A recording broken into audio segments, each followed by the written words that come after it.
What is up, my fellow emo pop punk metalcore music lovers? Matrix here, and you are locked into the Matrix Music Review Podcast, the only place to get your scene music fix and the best place to discover your new favorite band. It has been a minute since we have gotten together and since I've put out some content here. It has been a crazy fall, a lot of stuff going on, but we're back, better than ever, and with everybody's favorite end of year stuff. Today is the big one. Today is the albums of the year, my top 30 albums that were released this year. Now, quick things about this top 30 list before we jump into it. First thing, it has been an absolutely crazy year for music, especially in this alternative music scene. Whether you're an emo fan, a pop punk fan, a hardcore, deathcore, whatever it may be, it has been a really strong year for music, and it's also been one that has not given us a clear album of the year frontrunner favorite. You'll see what I mean when I get into my own stuff, but I don't personally believe that there has been one album that's come out this year where it's been like, yep, you know what, that's it, that's album of the year. And that's a good thing. That means that all of the music has been really strong. That means there's been a lot of really good music, and it was really, really difficult for me to cut down my list to 30 albums. I believe I started with somewhere around like 50, 55 albums that I had on the list, and then had to whittle it down to 30. Definitely not an easy task. Definitely not one that was all that fun in a sense, because there was just so many good albums, and I really wanted to try to include as many as I could. But at the end of the day, the list that you're going to hear today is my top 30, and these are my 30 favorite albums of the year. Another disclaimer, there are going to be some surprises for people, whether that is surprises in terms of how high something is, how low something is, albums that were left off completely. But just remember, again, anytime you hear a top 30 album, anytime you hear this is my favorite song, these are the top songs of the year, it's just one person's opinion. It doesn't mean that it's yes, no, better, not better, whatever. Top 30 albums, top 30 songs, however you look at your lists, they're all for fun. I don't know that you can say that this is the best, this is not. I'm not out here giving out Grammys or anything like that, but it's just one person's opinion, and hopefully throughout this, with some of my albums and some of my artists that I talk about, it's a new artist. It's an artist that maybe you haven't heard of yet. So let's hope that that's what happens, and let's see what y'all think. Let's jump into it with the top 30 albums of 2025. Coming in at number 30 is Keep It Quiet by Greyhaven. This band really does continue to make high quality music, but still to me somehow feels underrated. It's a lot like when I talk about Thousand Below. It's a lot like when I talk about Architects. These are bands that everybody, for the most part, knows who they are, but they still somehow feel like they're a little underrated or undervalued in this scene.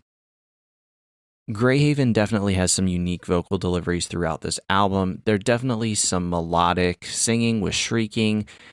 Think of it as a little bit heavier than a Hot Mulligan vocally, but similar in the way it's being delivered. Greyhaven's very versatile. Their versatility shows with those slow tracks, those up-tempo tracks. Technicolor Blues might be one of my favorites off of this album, and it just kind of shows that even when they have those up-tempo songs, they can bring it back and dial it back and create something very special in a song like Technicolor Blues. And for the first album that has been released in 3 years, it definitely delivered in a major way. And that's why it deserved a spot here. So, Greyhaven, Keep It Quiet, number 30 on my list. Before we go any further, I do need to also mention, as we're going through this list, you're going to hear me talk about albums, some a little bit more, some a little bit less. Reason being is some of these albums I did not review on the podcast. Obviously, I've been gone for a few months, haven't given you guys some content.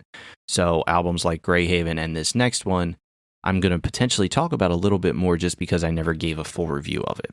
And I want you to understand where I'm coming from with this. So coming in at number 29 is There Is No Memory by Armor for Sleep. Technically, Armor for Sleep's fourth album. And Armor for Sleep is a band that has been in and around this scene since the height of the scene back in the early 2000s. And what I really enjoy about this album and this band is that they are delivering to us in this album the evolution that we'd expect while not ignoring what their roots are. Like, this is not a flashy album, but it's the evolution of a band that has been around for so long, that has been a part of this scene for so long, and still out here saying, we know what our roots are, we're not going to stray away from it, but we're going to evolve and be a little bit more mature than what you would have heard from us back in 2006. One of the other cool things about Armor for Sleep is I did get to catch them live this fall and catch a lot of this album being played. And the only thing that holds this album back is the fact that I just didn't get enough time with it, right? Like, this is an album that I spent a little bit of time with this fall, but didn't get to spend enough time with. And I think it would have been higher had I had some more time, but still a great album. It was great live, and that's why coming in at number 29 on the year is There Is No Memory from Armor for Sleep. At number 28, we have Extremely Fragile Human Being by Good Hangs. Now look, I realize that this album was released on December 27th, 2024. So if you want to get mad about the fact that I'm including an album from 24 on my best of 25 list, whatever. This is still one of the better albums that I heard throughout the year, and it defined my 2025 in a sense. That is why it gets included on the best albums of 2025 list. Good Hangs is a band that gives you that lyrical relatability, and something as simple as a song like Skate By. Skate By is a track that I started playing from the very beginning. It's one I talked about on the podcast. It is a song that more or less is what every early 20s dude is living today. And there's nothing wrong with that.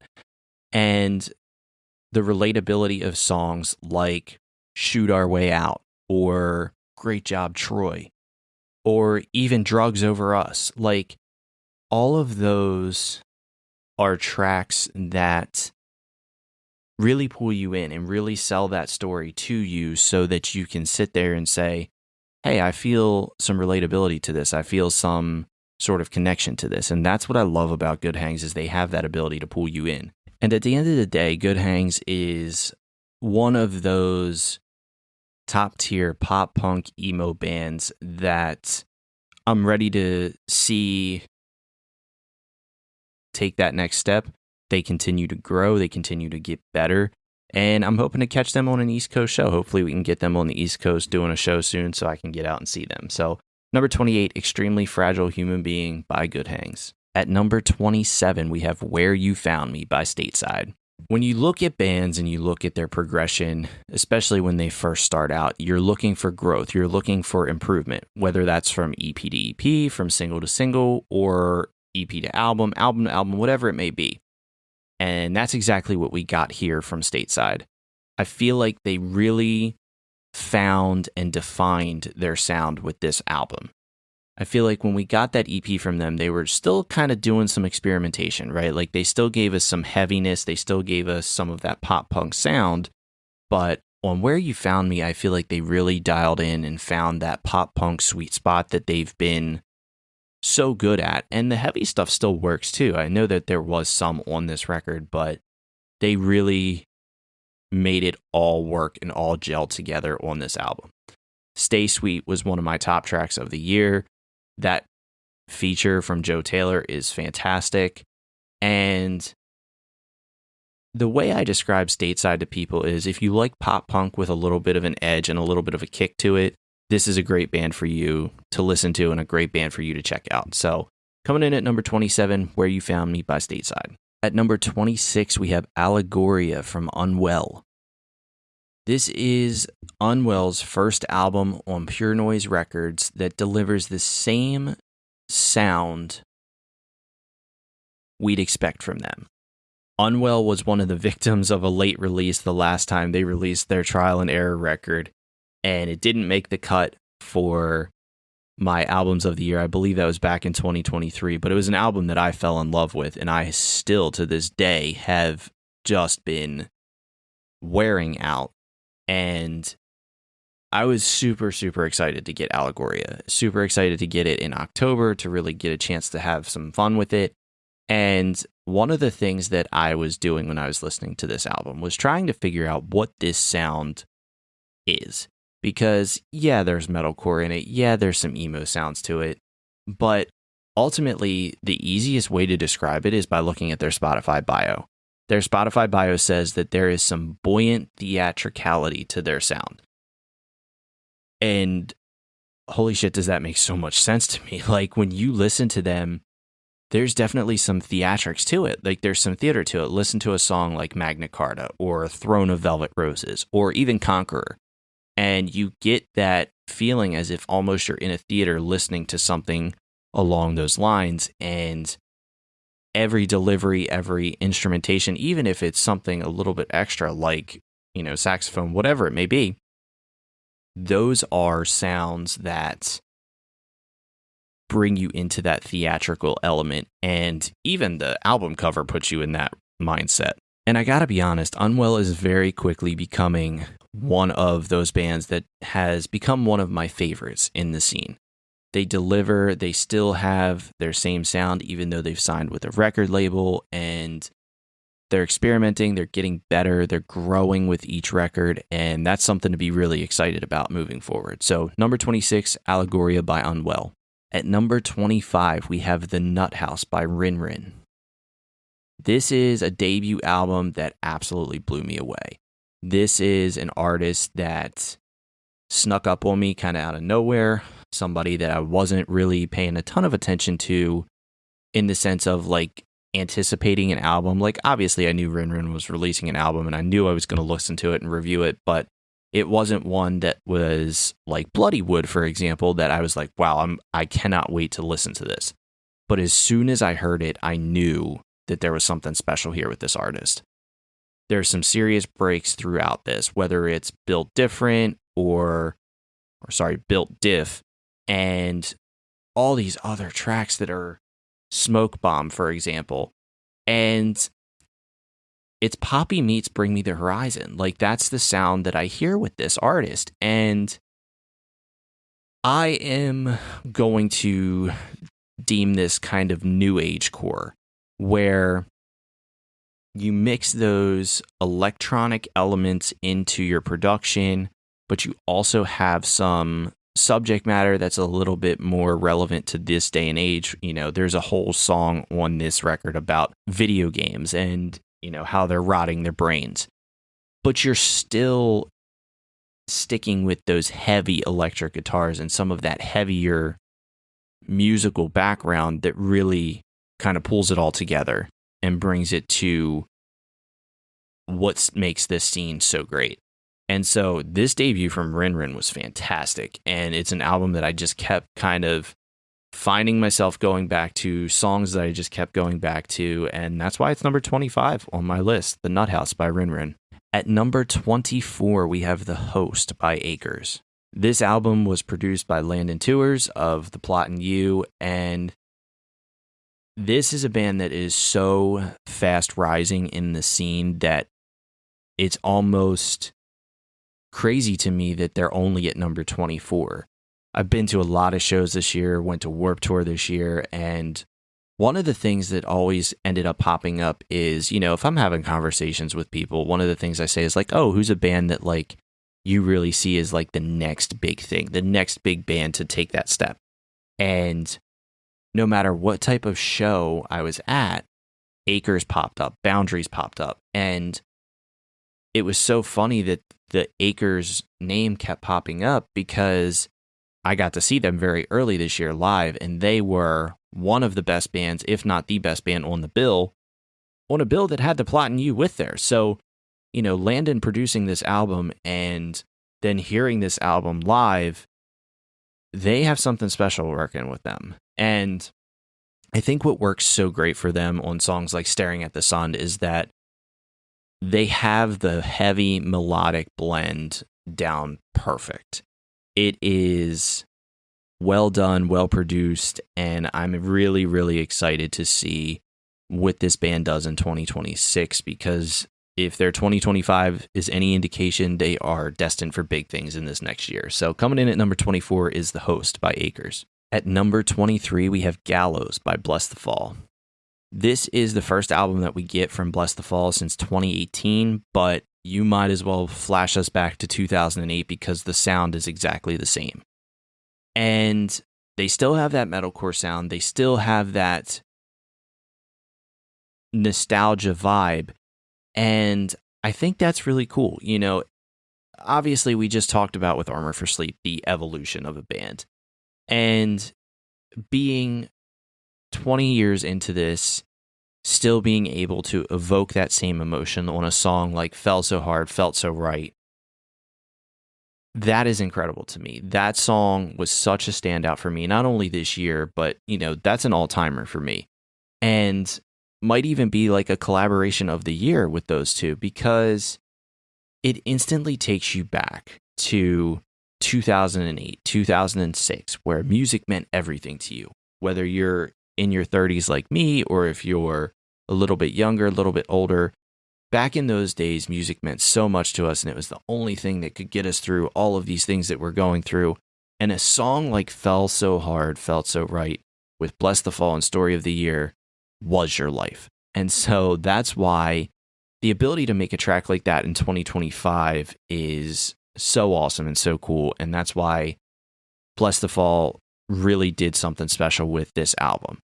It wasn't just that track, you know, it's Mallcore, it's all of the other tracks that really evoke that emotion. And I was so happy with it. And that's why it ends up at number 23 on my album of the year list. At number 22, we have Going, Going, Gone by Knox. Knox is an artist that is so interesting to me because in one breath, we can get tracks like Voicemail, the title track, even Pick Your Poison to a degree, that are just so well done and so spectacular. But then on other parts of the album, we get these echoey vocals and these tracks that just have so much production behind it that I just don't love. But the tracks that I do become such soundtracks to my ears, so it's really difficult to leave this album off of my list. And I think that's going to be something interesting to watch with Knox. You know, he has the Bill Murray connection. He's got the connection to the scene. The songwriting is definitely there. You know, you get the lyricism on Voicemail and other songs. So I'll be interesting to see what kind of direction Knox takes, because we've kept the witty songwriting all throughout. You know, last year we talked about Love Letter. This year we're talking about Voicemail, and we're talking about Going, Going, Gone. What are we going to be talking about next year with Knox? Because it's just an artist that keeps evolving and keeps getting better and keeps maturing. And I think that's something really exciting to look forward to. So number 22, Going, Going, Gone by Knox. At number 21, we have Even in Arcadia by Sleep Token. And this is where I'm sure all the fun's going to start and all the people are going to start hating me, because this is definitely a shock to have Sleep Token outside of the top 20 albums of the year. That's crazy to think about, right? But here's where it doesn't get any higher for me. It was an album I just didn't go back to as much as I thought I would. You know, when I did the review of this album, I was very clear that you have to look at this album in a separate lens than you do Take Me Back to Eden. Because if you don't, you're going to fall into the trap of, okay, well, this is never going to be as good as what their last album was. And I get that. And I get that that's really hard to separate for some people. But this is still a good album. And I think the reason that Sleep Token falls at 21 for me, despite not being one that I revisited so much, is that I respect the hell out of what this album and what the song Caramel has done for this scene this year. If we look at what this album has done, it has brought a new set of eyes to the scene. If we look at Caramel, Caramel is nominated for Grammys this year. That's impressive. That's important, because that again brings this scene to the forefront. It brings that scene to the public eye. And I know a lot of people are hesitant to have this scene in the public eye because they feel like, oh, we're going to get posers, we're going to get this, that, whatever. But the only way the scene can continue to grow and continue to be better is to have more people interested in it, to have it become more popular. And so even in Arcadia, even though it wasn't my favorite album of the year, it is still something that is so important and so pivotal in the year 2025 that it's got to land inside my top 30. At number 21, Even in Arcadia by Sleep Token. At number 20, we have Lowest by Elijah. Again, this is a debut album, and I never really know what to call this particular brand of music. I'm calling it emo-core because it's definitely super emotional and it's super heavy, but it's also not always got screams behind it, and I wouldn't consider this metalcore necessarily, so it's tough to kind of figure out, but the emotional lyrics are something that always stand out. Very similar to the Limerence EP from Sachi 6. It's just got this heaviness, this emotionless to it that you can feel the pain in this music. You can feel the pain in the vocal delivery. And something that really impressed me about Elijah's album is the structure. And you guys know I'm a sucker for when an artist structures an album kind of perfectly together and has those little breaks. And Elijah did that here. We have these little interludes that pop in that are almost like futuristic sounds where it's like you're listening to an album and this section cuts, and before we go to the next one, we have this little interlude where you're almost like on hold, and it just helps everything flow together perfectly without having to put a filler track in there. We do something where we're like, hey, you know what? You know that you've finished listening to this section. And now that you've finished listening to this section, we can move on to the next one, and here's the next one. And that's impressive, and that was something that I really appreciated in this album. So coming in at number 20 is Lowest by Elijah. At number 19, we have 0 Point Genesis by The Pretty Wild. Another album that if I had more time, there is no doubt in my mind that this is going to be higher on the list. The heaviness is the key to my favorites this year, and you'll see as we keep continuing through this list what I'm talking about. But something that's really impressive is the melodic blend, the violins, and all this other instrumentation on this Pretty Wild record that makes this album stand out. In terms of pop metal, this is about as good as you will hear and as great as you will hear. And this band is one that's always going to stand out to me for the future because every time they released a single this year, I just found myself anticipation growing more and more and more for an album. And when 0 Point Genesis is released, it delivers. And when an artist is able to capitalize on that anticipation, it's really something that's going to help drive that anticipation even more for, okay, now that we've gotten a full album worth of material, what's next? What's going to be the next evolution of a band like The Pretty Wild? So very interested to see what 2026 holds for this band. At number 19 this year, 0 Point Genesis by The Pretty Wild. Coming in at number 18, we have Lonely God by Fit for a King. This album is one of my favorites this year, and Fit for a King, I think, is one of the most steady metalcore bands in the scene, and maybe in the scene that we have ever seen. While they're so steady, this album might just be their best work. Shelter is an absolute all-timer of a track. It's one that has just grown, I think, with the entire fan base. When you go on Spotify, that's one of the top tracks in their listing right now. And it's one that I identified right away that I loved. And I'm glad to see that other people feel the same way.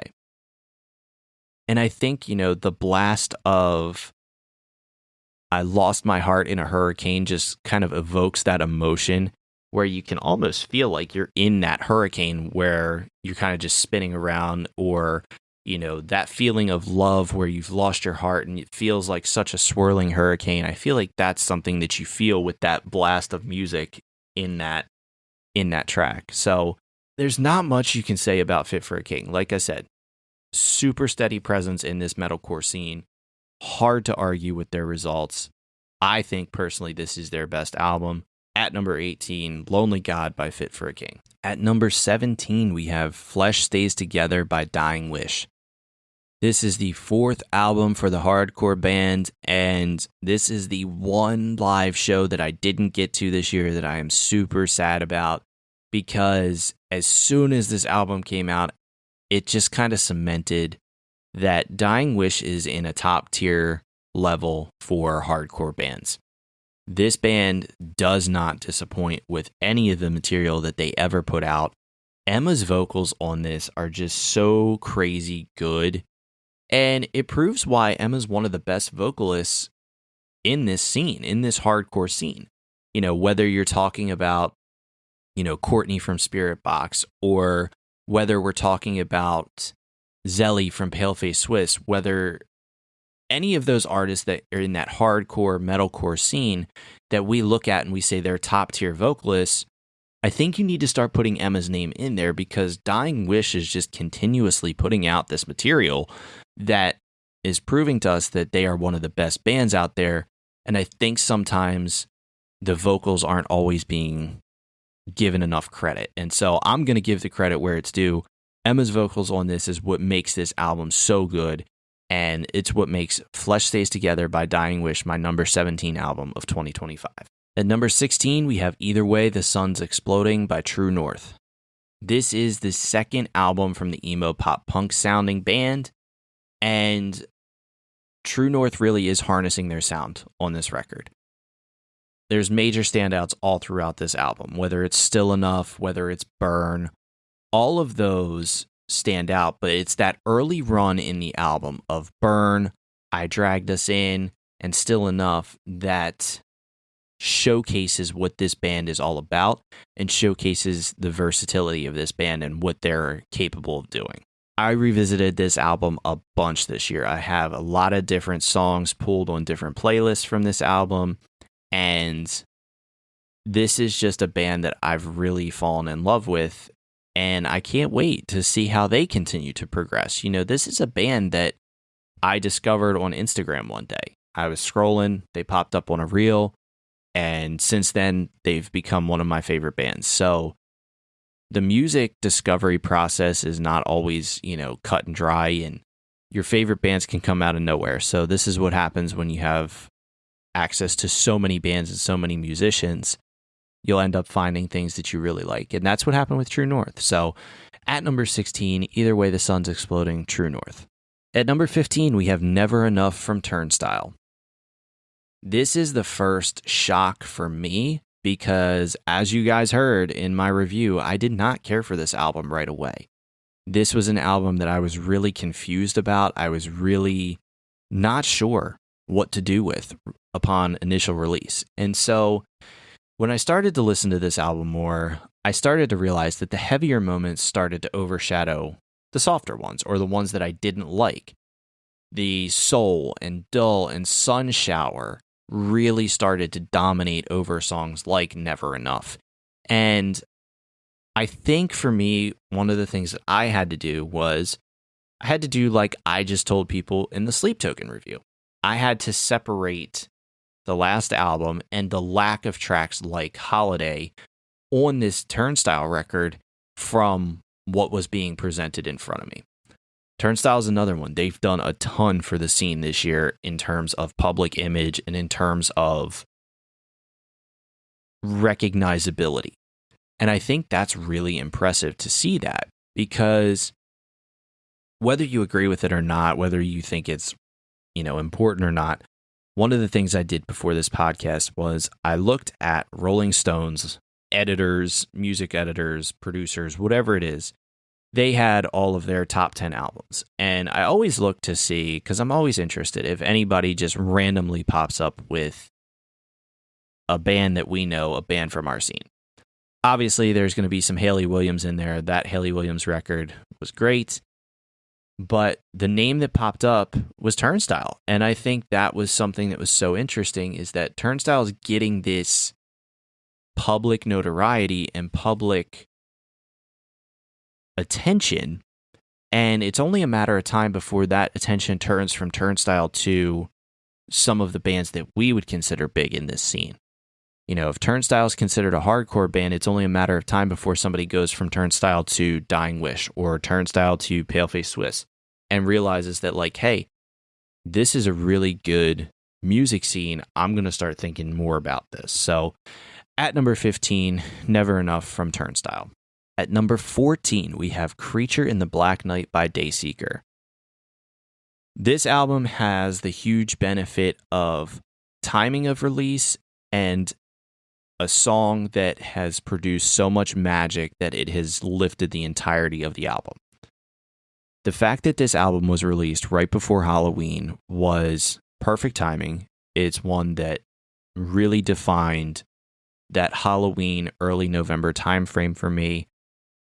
More specifically, and I think everybody kind of has had this relationship with this track, Crawl Back to My Coffin has been an unbelievable hit, success, viral hit for Dayseeker that I don't know that anybody would have thought right away. This track from Dayseeker, Crawl Back to My Coffin, is not just one of the best tracks of the year. It's potentially Dayseeker's best song. And I know that's saying a lot. We've got Sleep Talk, Pale Moonlight. We've got a lot of other Dayseeker tracks that it's really hard to sit here and say that Crawl Back to My Coffin is their best song. But I think Rory's delivery on this is what really sells this track and what really overall throughout this record kind of puts Dayseeker in their own category, right? Like Dayseeker's album here, Creature in the Black Night, did exactly what we would expect it to do. It brings that emotion in, it gives us all the feels, and Rory showcases that he is one of the best vocalists in the scene.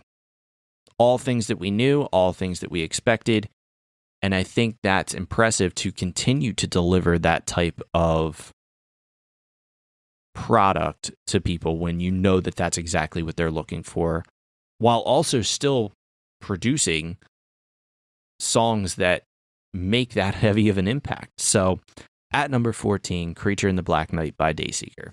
At number 13, we have I Think I've Been Here Before by Arrows in Action. And look, these next three albums, you could have interchanged them any way you want to before you get to the top 10. I'd be totally okay with it. But at number 13 with Arrows in Action, this is their third album, which is a big combination of a lot of their singles and some new tracks. And what stood out to me about this record from Arrows in Action, and you guys know how I feel about this band, you know that they're one of my favorites. They continue to be like my top played artist, my top artist every year in my Spotify Wrapped. What stood out about this record is that it was a clear shift into a more mellow sound and more toned down melodies, but also the lyrics still pop. And what I mean by that is it's not just lyrics like you get in a song like All the Ways I Could Die from like their first record, but you get a little bit more thought-provoking in a track like Stay Awake or Nobody Told Me. That's something we've come to expect from Arrows in Action, is you're always going to get something that's thought-provoking, that's emotion-evoking, and it puts them on a really interesting trajectory, right? Because they started out in more of the pop-punk realm. And I think now, while they still have that feel to them, it's almost like a drift into the pop rock side, which is still fantastic, but it's a side of them that I wasn't sure how I was going to like it, and I ended up loving it. So at 13, I Think I've Been Here Before by Arrows in Action. At number 12, we have Buried in Jade by Thousand Below. I don't know how much else I can say about Thousand Below and how solid of a band they are and how good of a band they are, and also just how much James continues to grow vocally. Buried in Jade is a fantastic follow-up to Hell Finds You Everywhere. It's enough of an evolution without being a totally different sound, and I think that's what is so respectable about this album is that we knew coming out of that last album that was a really strong record, and they kind of found their career-defining song in Sabotage. And so it's interesting when you have something like that, what's going to be the next moment for you and what's going to be delivered to your fans next. And this continuously underappreciated band in Thousand Below delivered Buried in Jade to us, where when you listen to it, the first track, Kerosene, sets the tone and lets us know that, look, these guys are here. They are continuing to evolve without changing who they are. And that's so great. That's so fantastic. And that's why Buried in Jade by Thousand Below is my number 12 album of the year. At number 11, we have Vamp by Magnolia Park.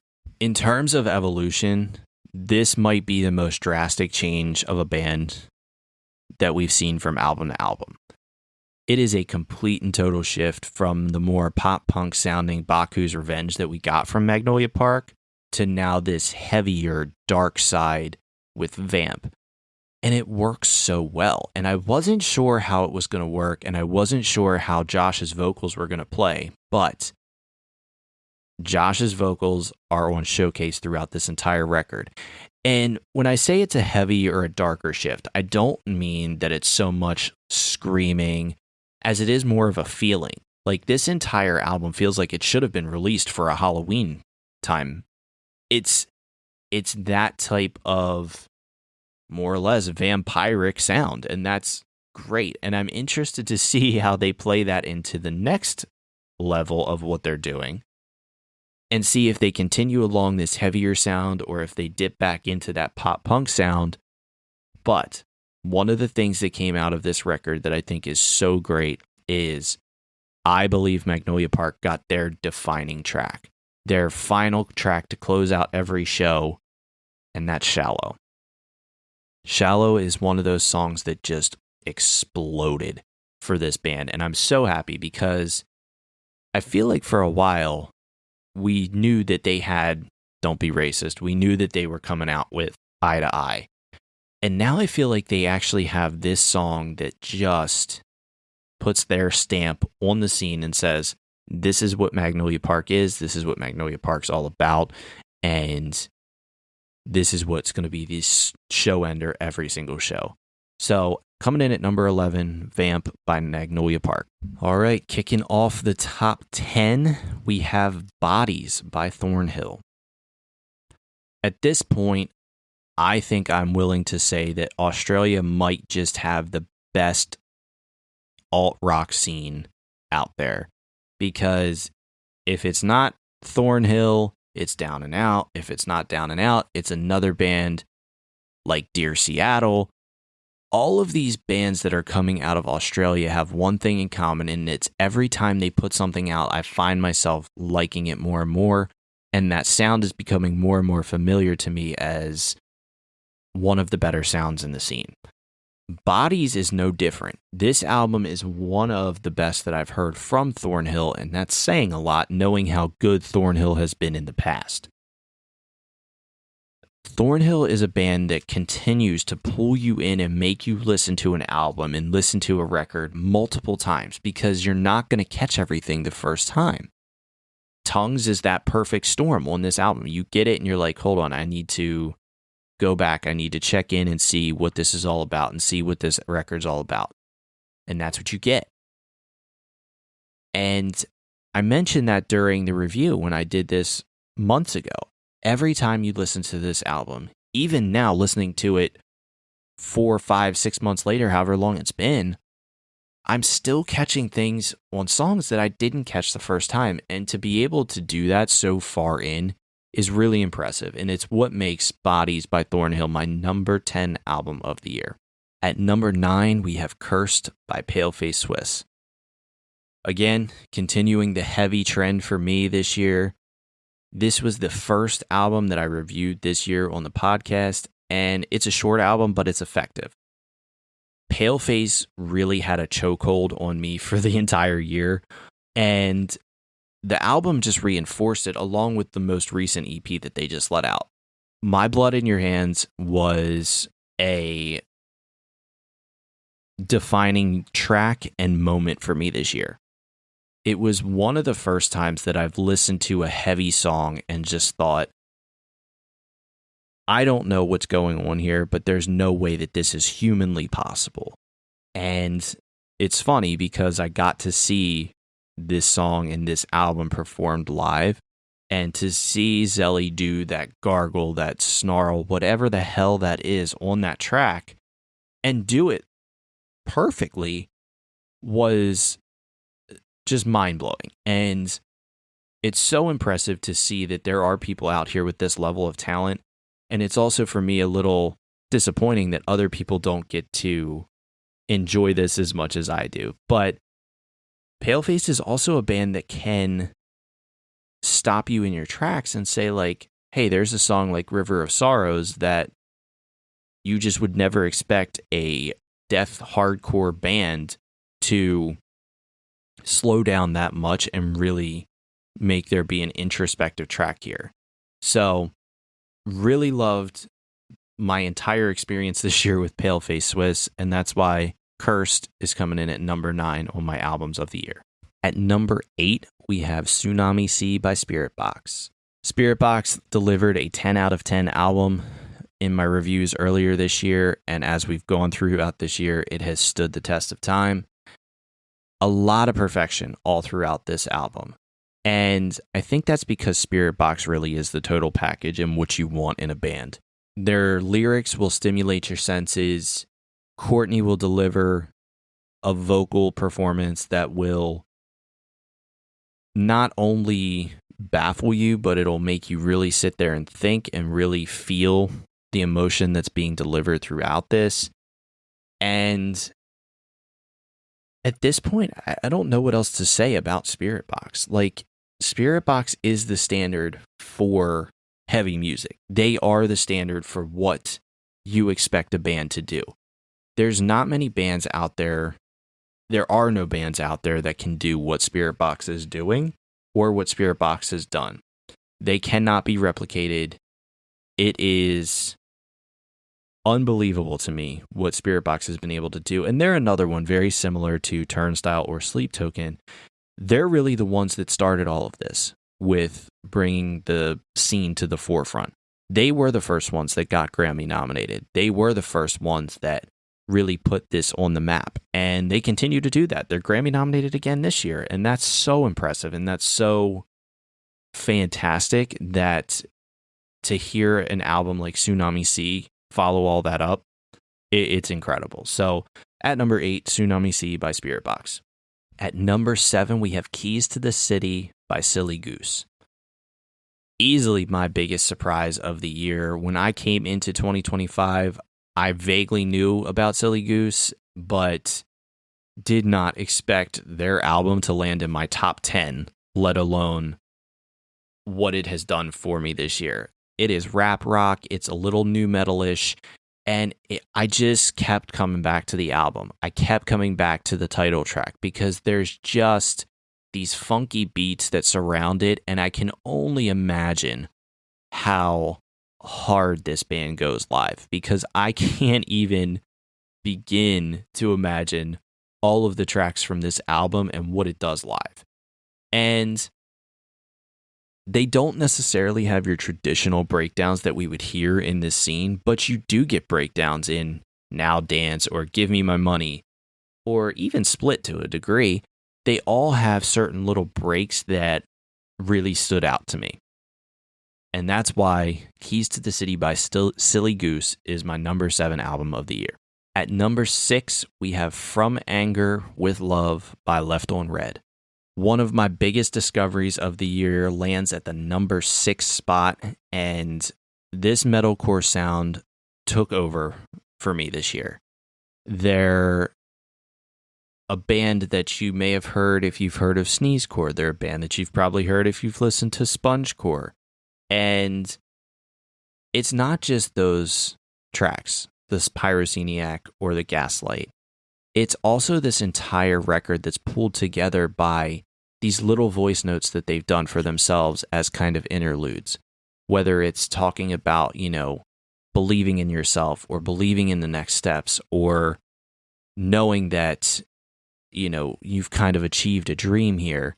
It all shapes this album into something that's just been so truly special to have.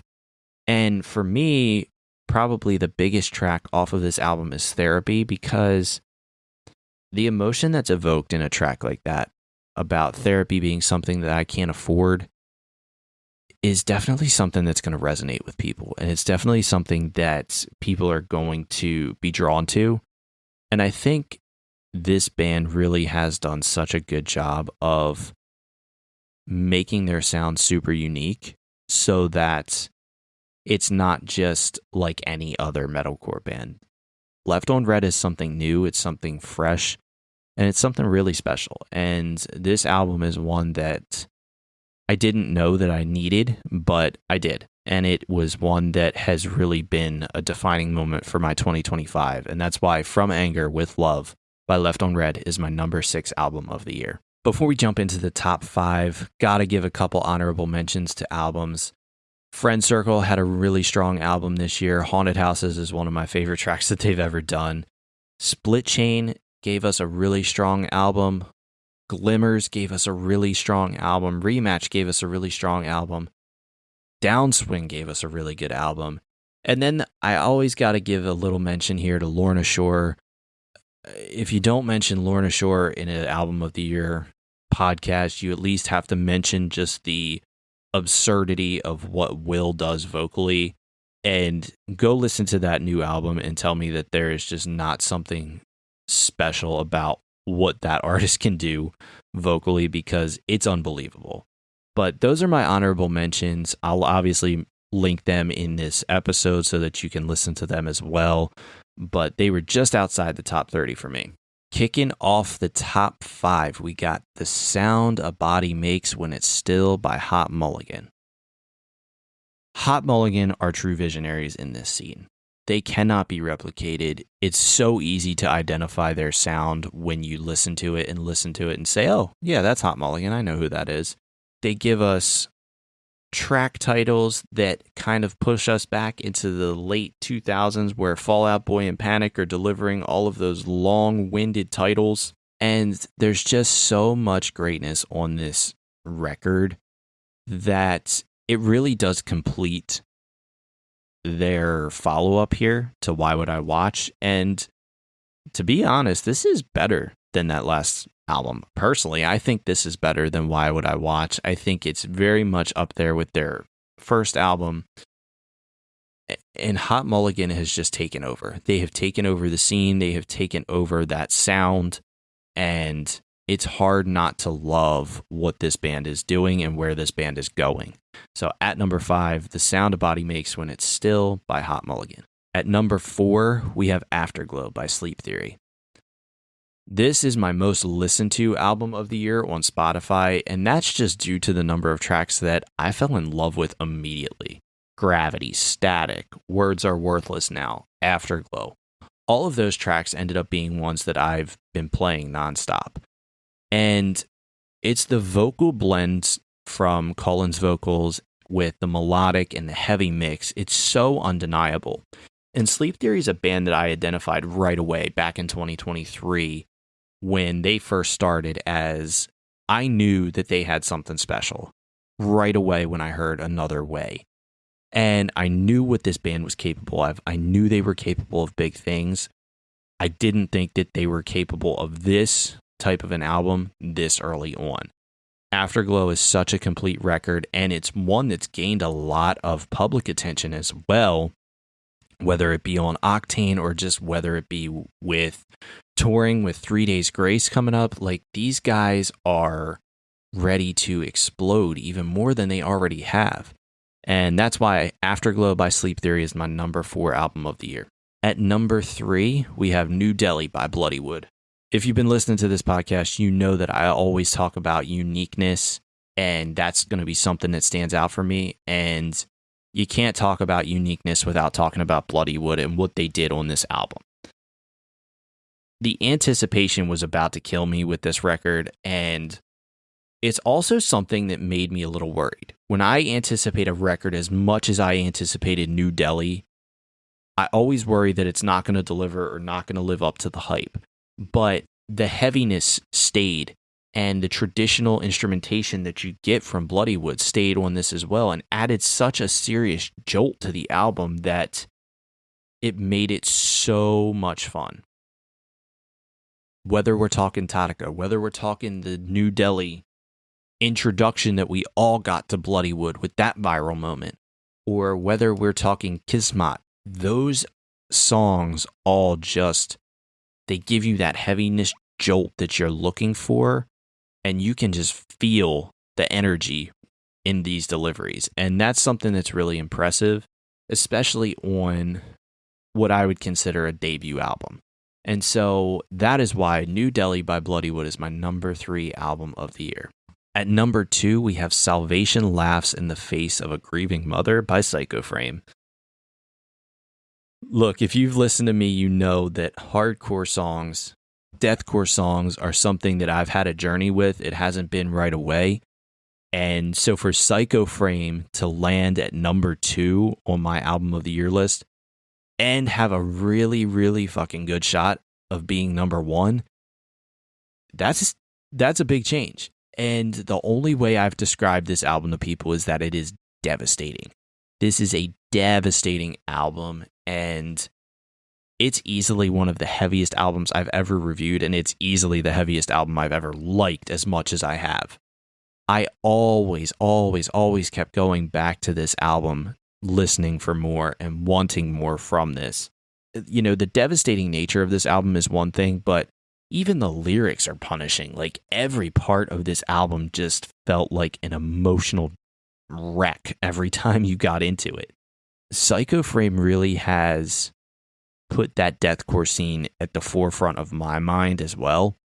And it's one that I didn't expect to love as much as I did. Like, I knew about Psychoframe, I knew they were good, but this album really just kind of pushed it over the edge for me. And, you know, I've seen some people online talking about this album and saying, you know, oh, you know, it's blends together, or, you know, it doesn't sound any different. Each song kind of sounds the same. And I get that take. I really do. But when you look at the totality of the work and basically that this is their debut album, you can't not be impressed with what Psychoframe has done in this short amount of time and just the hype that they've delivered upon. So at number 2, Salvation Laughs in the Face of a Grieving Mother by Psychoframe. With that, we are down to our top album of 2025. Not an easy decision this year, not an easy clear-cut winner, but when we look at all things involved, when we look at the totality of a record, this year, the top album of the year at number 1 is The Sky, the Earth, and All Between by Architects. It is so rare for an album that was released in the very beginning of the year, January, February timeframe, to remain as high as it does, like this Architects record did, but it did. Whenever I was looking for an album to listen to or a few tracks to pull, that's what I went back to. What makes this Architects record number 1 for me is how well-rounded it is. And there's no bad songs on it. There's no skips on it. There's no songs that are on it that make you question what the artist or what the band was thinking. And that's impressive. That's a really impressive feat. There's always usually one song or one track from an album where I'm like, you know, this isn't really my thing. It still makes, you know, might make the album still a 10 out of 10, even with that, you know, shitty track or that really bad moment. But that didn't happen here. That did not happen on The Sky, the Earth, and All Between.